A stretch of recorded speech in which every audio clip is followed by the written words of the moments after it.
PM Narendra Modi 31 जुलाई और 2 अगस्त को प्रदेश के बीजेपी और सहयोगी दलों के सांसदों के साथ संवाद करेंगे। पीएम मोदी आगामी लोकसभा चुनाव के मद्देनजर सांसदों से संवाद कर जमीनी फीडबैक लेंगे। साथ ही लोकसभा चुनाव की तैयारी में जुटने का मंत्र भी देंगे। सूत्रों के मुताबिक वे लोकसभा चुनाव के मद्देनजर राज्यसभा के सांसदों को भी जिम्मेदारी देंगे। पीएम मोदी 31 जुलाई को शाम 6:30 बजे प्रधानमंत्री आवास पर पश्चिम ब्रज और कानपुर बुंदेलखंड क्षेत्र के 42 लोकसभा और राज्यसभा सदस्यों के साथ संवाद करेंगे। इस संवाद में भाजपा के राष्ट्रीय अध्यक्ष जेपी नड्डा और केंद्रीय सड़क परिवहन मंत्री नितिन गडकरी भी मौजूद रहेंगे। इसके बाद 2 अगस्त को शाम 6:30 बजे काशी, गोरखपुर और अवध क्षेत्र के 48 लोकसभा और राज्यसभा सदस्यों के साथ बैठक करेंगे। बैठक में गृह मंत्री अमित शाह और रक्षा मंत्री राजनाथ सिंह भी मौजूद रहेंगे। बैठक का आयोजक केंद्रीय भारी उद्योग मंत्री महेंद्र नाथ पांडे और अपना दल एस की राष्ट्रीय अध्यक्ष एवं केंद्रीय राज्य मंत्री अनुप्रिया पटेल को नियुक्त किया गया है। कांग्रेस की स्टार प्रचारक प्रियंका गांधी यूपी से लोकसभा के सियासी संग्राम में उतर सकती हैं, जबकि कांग्रेस की पूर्व राष्ट्रीय अध्यक्ष सोनिया गांधी के रायबरेली से चुनाव लड़ने की संभावना अभी खत्म नहीं हुई है। प्रदेश कांग्रेस कमेटी रायबरेली और अमेठी में पूरी तत्लीनता से जुट गई है। गांधी परिवार के लिए अन्य संभावित सीटों पर भी गुड़ागड़ित शुरू हो गया है। कांग्रेस संसदीय दल की अध्यक्ष सोनिया गांधी पिछले 4 लोकसभा चुनाव से रायबरेली से सांसद रही हैं। पिछले दिनों उनके सियासत से संन्यास लेने की चर्चा शुरू हो गई, लेकिन पार्टी के नेता इस चर्चा को एक सिरे से खारिज कर रहे हैं, क्योंकि विधानसभा चुनाव में भले ही रायबरेली के वोटर दूसरे दलों की ओर कदम बढ़ा दें, लेकिन लोकसभा में कांग्रेस की पूरी तत्परता दिखती है। ऐसे में पार्टी रायबरेली से सोनिया गांधी को उम्मीदवार मानकर चल रही है, लेकिन फिर भी सोनिया गांधी ने चुनाव लड़ने से इनकार किया, तो यहां से प्रियंका गांधी उम्मीदवार होंगी। इसी तरह राहुल गांधी का मामला कोर्ट में होने की वजह से प्रियंका को अमेठी से भी दावेदार बनाया जा सकता है। कांग्रेस शीर्ष नेतृत्व के नजदीकी सूत्रों का कहना है कि तीसरी रणनीति भी बनाई गई है। यदि सोनिया गांधी रायबरेली और राहुल गांधी अमेठी से मैदान में उतरते हैं, तो प्रियंका गांधी को अन्य किसी सीट से मैदान में उतारा जा सकता है। इसके लिए सीटों पर वोट बैंक का मंथन चल रहा है। पार्टी के रणनीतिकारों का मानना है कि प्रियंका गांधी को उत्तर प्रदेश के लोकसभा चुनाव में उतारकर न सिर्फ सांसद संख्या बढ़ाई जा सकती है, बल्कि पार्टी की ओर मतदाताओं के बढ़ते रुझान को गति दिया जा सकता है। खबर लखनऊ से है, जहां समाजवादी पार्टी के महासचिव शिवपाल सिंह यादव ने पुलिस पर गंभीर आरोप लगाए। बता दें कि गौतमपल्ली थाने में समाजवादी पार्टी के महासचिव शिवपाल सिंह यादव अपने समर्थकों तक पहुंचे। शिवपाल यादव ने पुलिस पर गंभीर आरोप लगाते हुए कहा कि उनके निजी सचिव की कार रोककर उसमें पिस्टल रख दी गई और हिरासत में ले लिया गया। शिवपाल यादव ने कहा कि पुलिस ऐसे ही आम लोगों को झूठे केस में फंसा रही है। दरअसल गौतमपल्ली थाने की पुलिस ने संदिग्धता के आधार पर शिवपाल यादव के निजी सचिव अंकुश शर्मा की कार को रुकवाया था। इसके बाद गाड़ी के पेपर दिखाने को लेकर अंकुश और पुलिस की बहस हो गई, जिसके बाद पुलिस अंकुश को लेकर थाने पहुंची। इसकी सूचना मिलते ही शिवपाल यादव भी समर्थकों के साथ थाने पहुंच गए। हालांकि पुलिस ने बाद में अंकुश को छोड़ दिया, लेकिन इस दौरान शिवपाल यादव ने मीडिया से बात करते हुए पुलिस पर गंभीर आरोप लगा दिया। शिवपाल यादव ने कहा कि पुलिस वालों ने हमारे पीएस की गाड़ी रुकवाकर उसकी सीट पर खुद असलहा रखा। इस मामले का भी होगा, जी हाँ, इस मामले का खुलासा भी होगा। ये फंसाएंगे और वसूली करेंगे। ये पूरे प्रदेश में हो रहा है। शिवपाल ने कहा कि बहुत सारे निर्दोष लोगों को जेल भेजा जा रहा है। उन्नाव में आज सुबह दर्दनाक हादसा हो गया। यहां शव लेकर जा रही एम्बुलेंस में अज्ञात वाहन ने टक्कर मार दी। हादसे में 4 लोगों की दर्दनाक मौत हो गई, जबकि एक की हालत गंभीर है। हादसा जिले के मोहनलालगंज पुरवा मार्ग पर तुसरौर गांव के पास हुआ।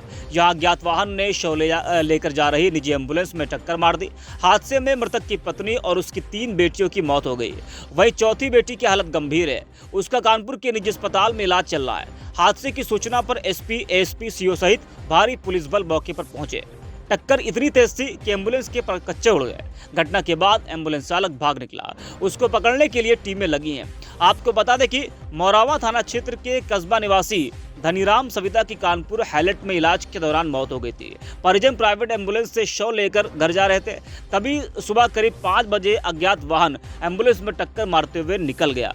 घटना में मृतक धनीराम के शव के साथ ही रही उसकी पत्नी प्रेमा, बेटी अंजलि, मंजुला और रूबी की मौत हो गई। वहीं सुधा गंभीर रूप से घायल है। गोरखपुर के बीआरडी मेडिकल कॉलेज के मेडिसिन विभाग के वार्ड नंबर 14 में बृहस्पतिवार की रात शॉर्ट सर्किट से आग लग गई। स्टाफ रूम के पास बोर्ड से निकली चिंगारी के कारण दूसरे पूरे वार्ड में धुआं फैल गया। तीमारदार अपने मरीजों को बेड सहित लेकर भागने लगे। वहीं देर रात पता चला कि इस वार्ड के आईसीयू में भर्ती एक मरीज की मौत हो गई। खजनी निवासी मरीज अखंड प्रताप सिंह सांस की दिक्कत की वजह से वेंटिलेटर पर थे। आग को काबू पाने में करीब 1.25 घंटे लग गए। बताया जा रहा है कि वार्ड नंबर 14 के स्टाफ रूम के पास स्थित बिजली के बोर्ड से अचानक एक चिंगारी निकली। इसके बाद आग लग गई। देखते ही देखते धुआं पूरे वार्ड में भर गया। इससे वार्ड ही नहीं पूरे अस्पताल परिसर में अफरा तफरी मच गई। अपने मरीज को लेकर सुरक्षित जगह की तलाश में भाग रहे तीमारदार गिरकर चोटिल हो गए। इस वार्ड के 58 बेड पर 70 मरीज भर्ती थे। वार्ड में इतने ही तीमारदार भी थे। वहीं ऊपरी मंजिल में आग की सूचना पाते ही नीचे के वार्ड में भी अफरा तफरी मच गई। वहां से भी तीमारदार मरीज को लेकर बाहर आ गए। बाद में फायर ब्रिगेड के जवान दीवार में 3 होल बनाकर घटनास्थल पर पहुंचे और आग पर काबू पाया। मरीजों को दूसरे वार्ड में शिफ्ट कर दिया गया है। आग की वजहों की जांच के लिए मेडिकल कॉलेज प्रशासन ने कमेटी गठित कर दी है। बताया जा रहा है कि मेडिकल कॉलेज का फायर सिस्टम पूरी तरह से फेल था। इस वजह से आग बुझाने में दमकल कर्मियों को ज्यादा परेशानी झेलनी पड़ी। रात करीब 11:30 बजे आग पर काबू पाया जा सका।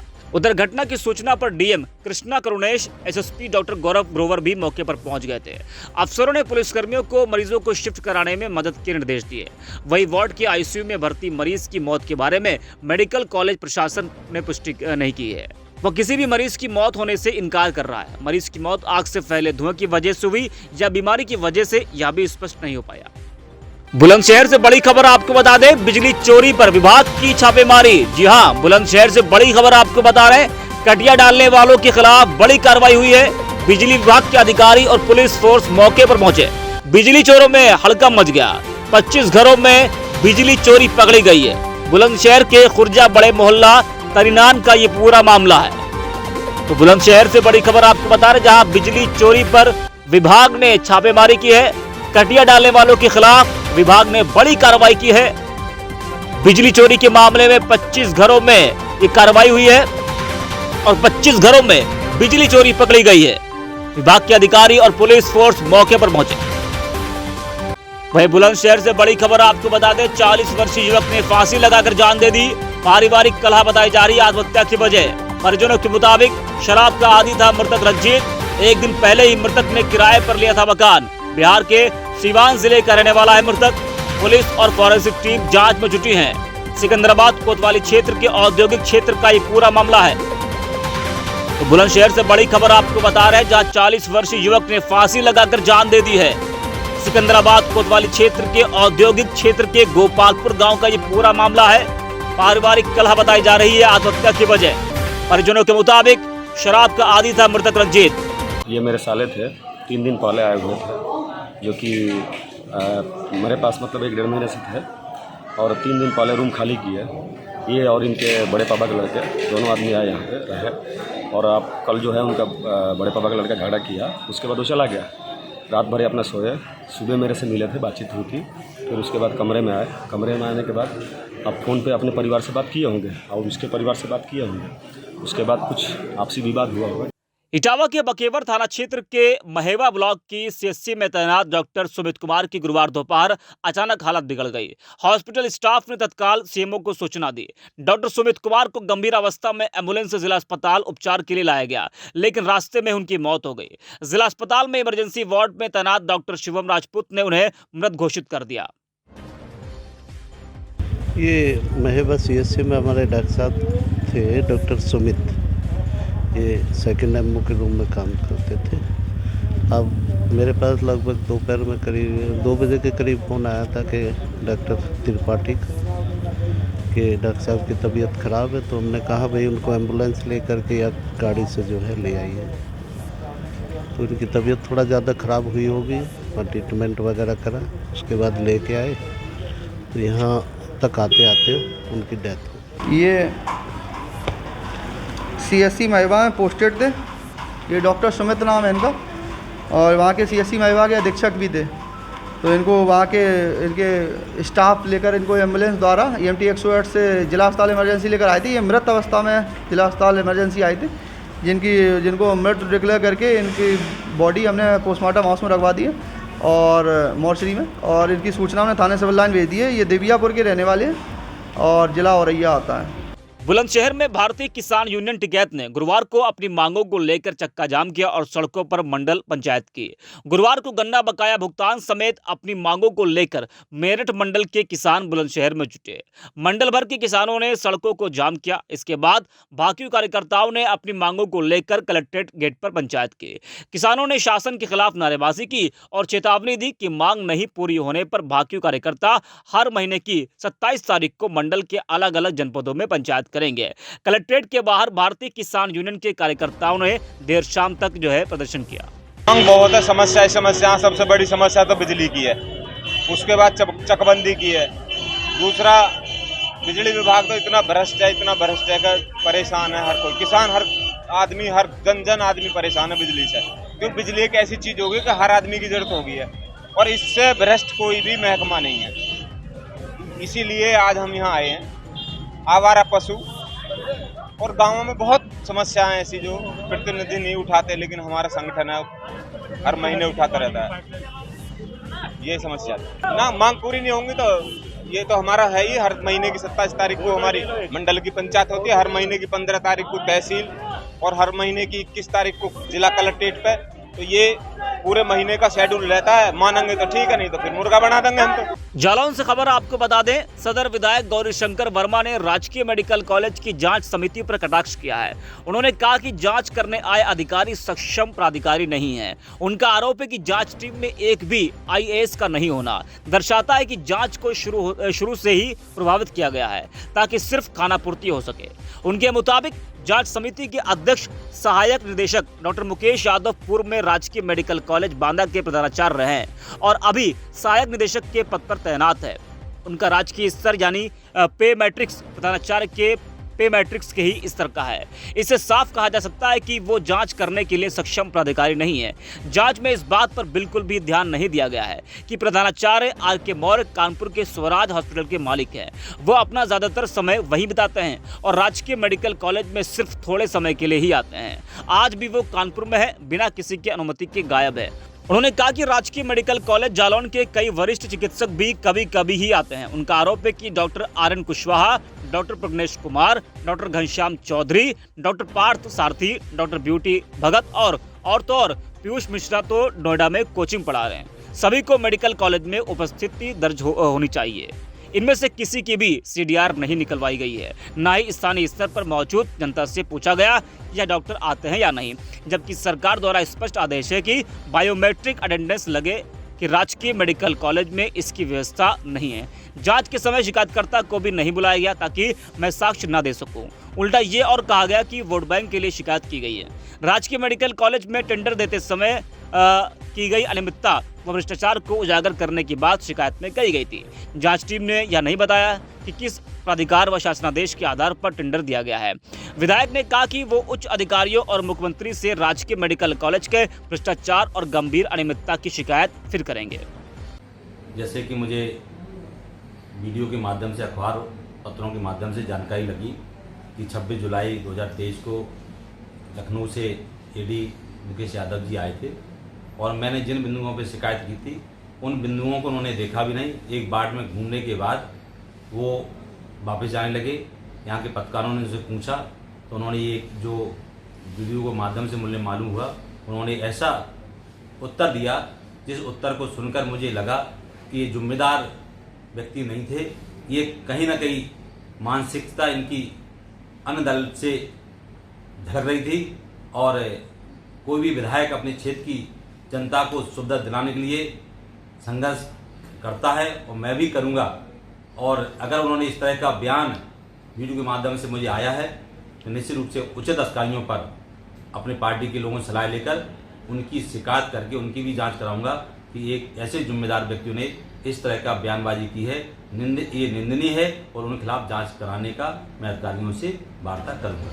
जालौन के उरई जवाहर नवोदय विद्यालय में गुरुवार को वृक्षारोपण किया गया। इसके बाद प्राचार्य प्रतिमा पुरी ने राष्ट्रीय शिक्षा नीति के बारे में लोगों को जानकारी दी। उन्होंने कहा कि राष्ट्रीय शिक्षा नीति को लागू हुए 3 साल पूरे हो चुके हैं। इस नीति में शिक्षा प्रणाली लागू की गई है।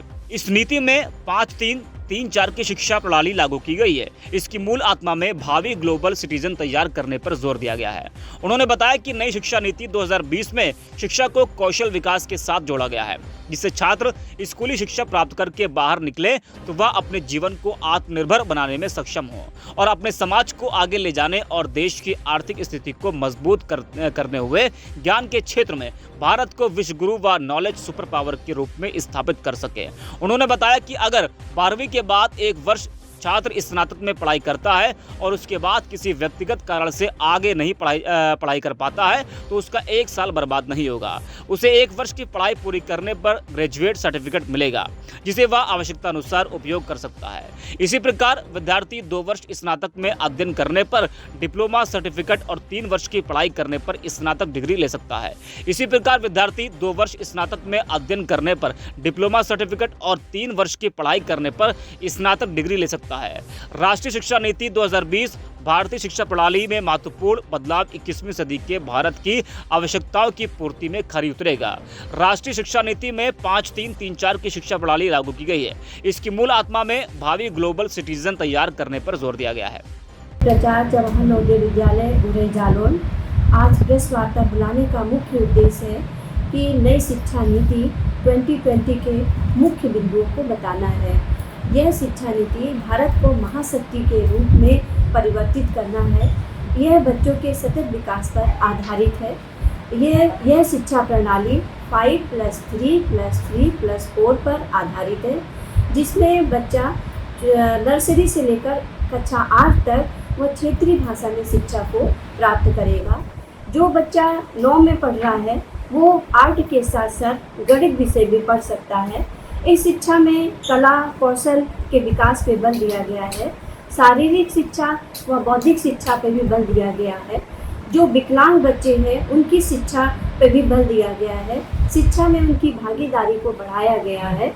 इसके साथ साथ डिजिटल शिक्षा पे भी महत्व दिया गया है, उसके विस्तार पे भी बल दिया गया है। इस शिक्षा नीति के द्वारा भारत महाशक्ति के रूप में, महागुरु के रूप में बन सकता है।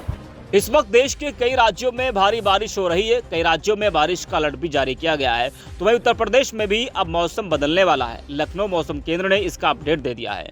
आपको बता दें कि दिल्ली, मुंबई और गुजरात में भारी बारिश हो रही है। पश्चिमी उत्तर प्रदेश में भी काले बादल लगातार छाए रहने की वजह से मौसम सुहावना बना हुआ है। हल्की बूंदाबांदी भी हो रही है, लेकिन पूर्वी उत्तर प्रदेश के लोगों को गर्मी और उमस से राहत नहीं मिल रही थी। ऐसे में अब IMD का लेटेस्ट अपडेट आ गया है, जिसके मुताबिक पूर्वी उत्तर प्रदेश में 30 जुलाई तक रुक रुक कर हल्की बारिश हो सकती है। पूर्वी उत्तर प्रदेश के कुछ जिलों में तेज बारिश होने का भी पूर्वानुमान है। लखनऊ मौसम केंद्र के वरिष्ठ वैज्ञानिक मोहम्मद दानिश के मुताबिक शुक्रवार से मौसम में हल्का बदलाव देखा जाएगा। खासतौर पर पूर्वी उत्तर प्रदेश के कुछ जिलों में हल्की बारिश होने का पूर्वानुमान है।